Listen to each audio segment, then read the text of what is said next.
Hi guys, நேற்று வந்துட்டு ஜனவரி 13 ration கடையில் வந்துட்டு இந்த நிவாரண பரிசு தொகையில் கொடுக்குறாங்க இல்லையா? ஸோ அதெல்லாம் வாங்குறதுக்காக போயிருந்தேன். எனக்கு 13ஆம் தேதி தான் வந்துட்டு டோக்கன் கொடுத்துருந்தாங்க. அதனால் போயிருந்தேன். போனால் வந்துட்டு அங்கே வாங்கிட்டு கேட்குறேன், வேஷ்டி அப்புறம் சாரீ கொடுப்பாங்க இல்லையா? அது வந்துட்டு இல்லை அப்படி சொல்லிட்டாங்க. என்னன்னு சொல்லி கேட்கும்போது இந்த மாதிரி வந்ததே வந்துட்டு 80% தான் வந்துச்சு, பேலன்ஸ் 20% வரல அப்படின்னாங்க. அப்போ எப்போ வரும், நெக்ஸ்ட் ரேஷன் போடும்போது கொடுப்பீங்களா அப்படின்னு சொல்லி கேட்கும்போது இல்லை வரலாம் வராமலும் போகலாம் அப்படின்ற மாதிரி சொல்லிட்டாங்க. அவங்க சைட்லேருந்து ரெஸ்பான்ஸ் அவங்க பண்ணிட்டாங்க, அவ்வளோதான் பண்ண முடியும் பண்ணிட்டாங்க.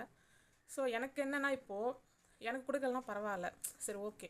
ஆனால் இப்போது இதை நம்பி சில வயசானவங்களாம் இருப்பாங்க இல்லைங்களா? ஸோ அவங்களுக்கு வந்து கொடுத்தா நல்லாயிருக்கும் அப்படின்னு சொல்லிட்டு இருப்பாங்க. அவங்களுக்கு கூட்டத்தில் நின்று வாங்க கூட தெம்பு இருக்காது. இவங்க டோக்கன் வைஸ் சொன்னாங்களே சொல்லி டேட் வைஸ் போயிருப்பாங்க. நேற்று வந்தவங்களுக்கு தான் இல்லையா, அதுக்கு முன்னாடி வந்தவங்களுக்கு இல்லைன்றது எனக்கு கரெக்டாக தெரியல. ஆனால் நேற்று என் கூட வந்து வாங்கினவங்க யாருக்குமே வந்துட்டு இல்லைன்னு சொல்லி அனுப்பிச்சிட்டாங்க. ஆனால் தேவைப்படுறவங்களுக்கு அது கிடைக்காம போகும்போது அது எப்படி இருக்கும்? ஸோ அதுதான் எனக்கு தோணுன ஒரே விஷயம். ஏன்னா எவ்வளோ வயசானவங்களுக்கு இதுவுமே வந்துட்டு தேவை அப்படிங்கிற மாதிரி தான் இருக்கும். ஒரு திட்டம் வருது அப்படின்னா அது தேவைப்படுறவங்களுக்கு கண்டிப்பாக எல்லாருமே போய் சேரணும். ஆனால் எனக்கு தெரிஞ்ச இந்த விஷயம் அந்த மாதிரி இல்லை. இதுக்கு முன்னாடி நான் அந்த மாதிரி கேள்விப்பட்டதில்லை.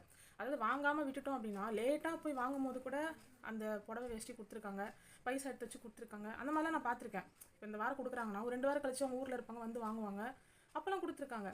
ஆனால் இப்போ வந்திருக்கிறதே வந்துட்டு இவ்வளோ கம்மியாக வந்திருக்கு. அதே மாதிரி இன்னொன்று என்னென்னா, இந்த பொங்கல் பரிசுத்தில் வந்துட்டு இந்த அரிசி சர்க்கரை அப்படி சொல்லி கொடுக்குறாங்கல்ல, இதுக்கு முன்னாடி கொடுக்கும்போது அது கூட வெல்லம் வரும், முந்திரி, திராட்சை, ஏலக்காய் எல்லாமே போட்டு தான் கொடுப்பாங்க. அதாவது அந்த பொங்கல்லாம் நான் பொங்கல் செய்கிறதுக்கு எல்லாமே இருக்கும், கரும்பு இருக்கும். கரெக்டாக நான் போனப்போ கரும்பு கூட கிடையாது, எதுவுமே கிடையாது. ஆனால் எதுக்கு வந்துட்டு அது கொடுக்குறதா சொல்கிறாங்கன்னு எனக்கு தெரியல.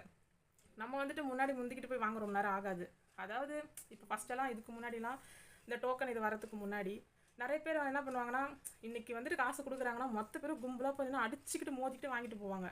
எனக்கு அப்போ தோணும், என்ன எப்போ இருந்தாலும் கிடைக்க தானே போகுது அப்படி சொல்லிட்டு. ஆனால் இப்போ என்னடா டோக்கன் வைஸ் தானே கொடுக்குறாங்க, கரெக்டாக தானே இருக்குது, இதுக்கு நம்ம அடிச்சு முந்திக்கிட்டுலாம் போகணும் அப்படின்னு சொல்லிட்டு நம்ம பார்த்தா கடைசியில் வரவங்களுக்கு இல்லை, பந்திக்கு முந்தினா தான் எல்லாம் கிடைக்கும், மற்றபடி கிடைக்காது சாப்பாடு அப்படிங்கிற மாதிரி. இதுலேயும் முந்திக்கிட்டு வரவங்களுக்கு தான் கிடைக்கும் போல், கடைசியில் வந்து கிடைக்காது போல். என்ன சொல்கிறதுன்னு எனக்கு தெரியல. ஸோ இங்கே வந்துட்டு கிடைக்கல அப்படிங்கிற ஒரு விஷயம் இருக்குது. இந்த மாதிரி எத்தனை இடத்துல இருக்குன்னு எனக்கு தெரியல. ஸோ இதை நான் உங்ககிட்ட வெளிப்படுத்தணும்னு நினச்சேன், அதாவது தெரியப்படுத்தணும் அப்படின்னு சொல்லிட்டு நினச்சேன். ஏன்னா சில வீடியோஸ்லாம் பார்த்தேன், அது என்ன பொங்கல் பரிசு சொல்லிட்டு இந்த பாக்ஸ் எல்லாம் வந்துட்டு ரிச்சாக பயங்கரமாக இருந்துச்சு. அந்த கவர்மெண்ட் இது போட்டு சிஎம்மோட ஃபோட்டோலாம் போட்டுலாம் பயங்கரமாக இருந்துச்சு.